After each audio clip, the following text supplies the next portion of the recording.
കുസമ്മ അല്ല. ഷഹന അല്ല. പിന്നെ ആരായിരിക്കും? സ്പെഷ്യൽ ആയിട്ടുള്ള ഒരാളാ. എന്നാലും ആരായിരിക്കും?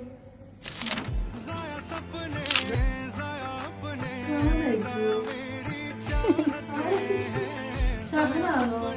ഷഹനാണ്. ഷഹനായ ഷഹനായ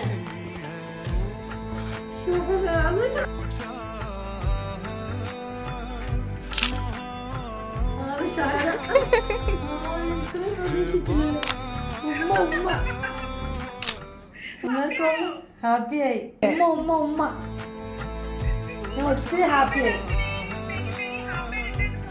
താങ്ക് യു താങ്ക് യു. നല്ല സങ്കടം വരുന്നുണ്ട് കേട്ടോ. ഞാനിങ്ങനെ പ്രതീക്ഷിച്ചില്ല.